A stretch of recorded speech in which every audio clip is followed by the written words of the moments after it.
Hello दोस्तों, स्वागत है आपका मेरे YouTube चैनल स्टडी टुगेदर में।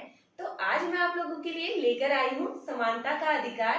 समानता के अधिकार को आज मैं आपको विस्तृत रूप से बताने वाली हूँ। समानता या क्षमता का अधिकार जो कि अनुच्छेद 14 से 18 में निहित है हमारे संविधान में। तो सबसे पहले देखिए इक्वालिटी, समानता का अधिकार। सबसे पहले हम जानेंगे अनुच्छेद 14। अनुच्छेद 14 कहता है विधि के समक्ष समानता, अर्थात विधि के समक्ष समानता का अर्थ यह है कि यदि जो कानून है उसके समक्ष सभी लोग समान होते हैं, अर्थात चाहे कोई अमीर हो, गरीब हो या किसी भी उपाधि पे हो, किसी भी पोस्ट पे हो, अगर उन लोगों ने अगर समान अपराध किया है तो उनके लिए जो कानून है वो समान रूप से कार्य करेगा। अब बात करते हैं दूसरा, धर्म, जाति, लिंग, जन्म स्थान आदि के विभेद पर रोक। ये हमें अनुच्छेद 15 बताता है। अनुच्छेद 15 के अंतर्गत आता है धर्म, जाति, लिंग, जन्म स्थान आदि के विभेद पर रोक। मतलब हिंदू हो, मुस्लिम हो, सिख हो या ईसाई हो, लड़का हो या लड़की हो, ये सभी विभेद पर रोक हमें बताता है अनुच्छेद 15। अब बात करते हैं अनुच्छेद 16 की, जो कि लोक नियोजन में अवसर की समानता को हमें बताता है।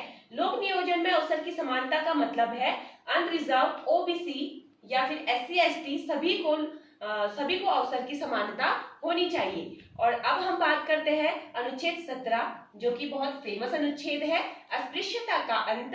जैसे कि आप इस चित्र के माध्यम से समझ सकते हैं, ये एक एससी वर्ग की लड़की है और एक ये महिला है जो उच्च वर्ग की है, और ये इसे एक सार्वजनिक स्थल जो कि पानी भरने से रोक रही है, तो ये गलत है, ये अस्पृश्यता यहाँ पर कर रही है। तो अस्पृश्यता का अंत अनुच्छेद 17। और अब बात करते हैं अनुच्छेद 18 की। ये कहता है उपाधियों का अंत। उपाधियों का अंत अर्थात पहले क्या होता था, महाराज जो बिना एजुकेशन के आधार पर लोग उपाधियां ले लेते थे, जो कि गलत होता था, जैसे कि महाराज, परमात्मा, स्वामी, सुल्तान। तो ये सारे क्या है, गलत है, क्योंकि कोई एजुकेशन ही नहीं है। तो अब अगर कोई इंसान कोई उपाधि लेता है तो वो सिर्फ एजुकेशन के बेस पे ही उपाधि ले सकता है। जैसे कि ये मेजर है, ये टीचर है, ये डॉक्टर है, क्योंकि इन्होंने एजुकेशन ली है, इसी वजह से इनको ये उपाधियां मिली है। तो आप इसको एक बार ध्यान से देख सकते हैं। आप इसको ध्यान से देखेंगे तो आपको ये सारे अनुच्छेद जो 14 से 18 तक है वो आपको समझ आएंगे इन चित्रों के माध्यम से। ये देखिए अनुच्छेद 14 क्या कहता है, विधि के समक्ष समानता। अनुच्छेद 15 कहता है धर्म, जाति, लिंग, जन्म स्थान आदि के विभेद पर रोक। और अनुच्छेद 16 कहता है लोक नियोजन में अवसर की समानता। अनुच्छेद 17 कहता है अस्पृश्यता का अंत। और अनुच्छेद 18 कहता है उपाधियों का अंत।